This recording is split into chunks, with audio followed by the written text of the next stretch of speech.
صحیح بخاری حدیث نمبر 51۔ ہرقل شاہ روم نے ابو سفیان سے کہا، میں نے تم سے پوچھا تھا کہ اس رسول کے ماننے والے بڑھ رہے ہیں یا گھٹ رہے ہیں؟ تو نے جواب میں بتلایا کہ وہ بڑھ رہے ہیں۔ ٹھیک ہے، ایمان کا یہی حال رہتا ہے یہاں تک کہ وہ پورا ہو جائے۔ اور میں نے تجھ سے پوچھا تھا کہ کوئی اس کے دین میں آ کر پھر اس کو برا جان کر پھر جاتا ہے؟ تو نے کہا نہیں۔ اور ایمان کا یہی حال ہے، جب اس کی خوشی دل میں سما جاتی ہے تو پھر اس کو کوئی برا نہیں سمجھ سکتا۔ صحیح بخاری حدیث نمبر 52۔ حضور اکرم صلی اللہ علیہ وسلم فرماتے تھے، حلال کھلا ہوا ہے اور حرام بھی کھلا ہوا ہے، اور ان دونوں کے درمیان بعض چیزیں شبہ کی ہیں جن کو بہت لوگ نہیں جانتے کہ حلال ہیں یا حرام۔ پھر جو کوئی شبہ کی چیزوں سے بھی بچ گیا اس نے اپنے دین اور عزت کو بچا لیا، اور جو کوئی ان شبہ کی چیزوں میں پڑ گیا اس کی مثال اس چرواہے کی ہے جو شاہی محفوظ چراگاہ کے آس پاس اپنے جانوروں کو چرائے۔ وہ قریب ہے کہ کبھی اس چراگاہ کے اندر گھس جائے اور شاہی مجرم فرار پائے۔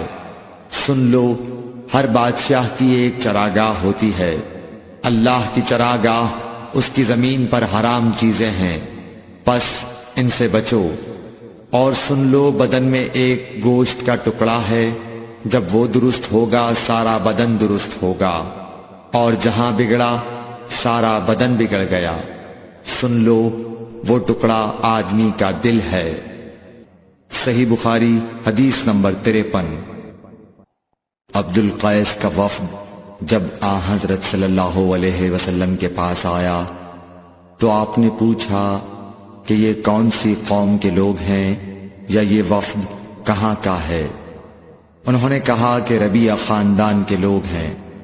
آپ صلی اللہ علیہ وسلم نے فرمایا، مرحبا اس قوم کو یا اس وفد کو، نہ ذلیل ہونے والے نہ شرمندہ ہونے والے، یعنی ان کا آنا بہت خوب ہے۔ وہ کہنے لگے، اے اللہ کے رسول صلی اللہ علیہ وسلم، ہم آپ کی خدمت میں صرف ان حرمت والے مہینوں میں آ سکتے ہیں، کیونکہ ہمارے اور آپ کے درمیان مضر کے کافروں کا قبیلہ آباد ہے۔ پس آپ ہم کو ایک ایسی قطعی بات بتلا دیجئے جس کی خبر ہم اپنے پچھلے لوگوں کو بھی کر دیں جو یہاں نہیں آئے، اور اس پر عمل درآمد کر کے ہم جنت میں داخل ہو جائیں۔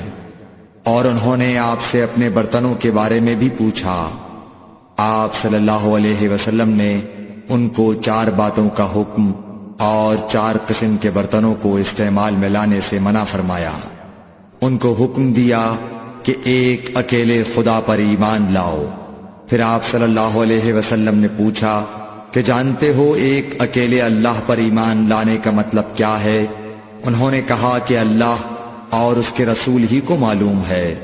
آپ نے فرمایا کہ اس بات کی گواہی دینا کہ اللہ کے سوا کوئی معبود نہیں، اور یہ حضرت محمد صلی اللہ علیہ وسلم اس کے سچے رسول ہیں، اور نماز قائم کرنا اور زکوٰۃ ادا کرنا اور رمضان کے روزے رکھنا، اور مال غنیمت سے جو ملے اس کا 5واں حصہ مسلمانوں کے بیت المال میں داخل کرنا، اور 4 برتنوں کے استعمال سے آپ صلی اللہ علیہ وسلم نے ان کو منع فرمایا، سبز لاکھی مرتبان سے اور کدو کے بنائے ہوئے برتن سے، لکڑی کے کھودے ہوئے برتن سے اور روغنی برتن سے، اور فرمایا کہ ان باتوں کو حفظ کر لو اور ان لوگوں کو بھی بتلا دینا جو تم سے پیچھے ہیں اور یہاں نہیں آئے ہیں۔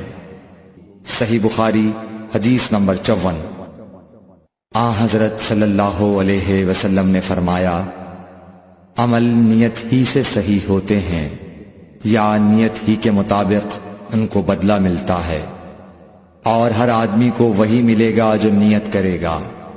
پس جو کوئی اللہ اور اس کے رسول کی رضا کے لیے ہجرت کرے اور اس کی ہجرت اللہ اور اس کے رسول کی طرف ہوگی، اور جو کوئی دنیا کمانے کے لیے یا کسی عورت سے شادی کرنے کے لیے ہجرت کرے گا تو اس کی ہجرت انہی کاموں کے لیے ہوگی۔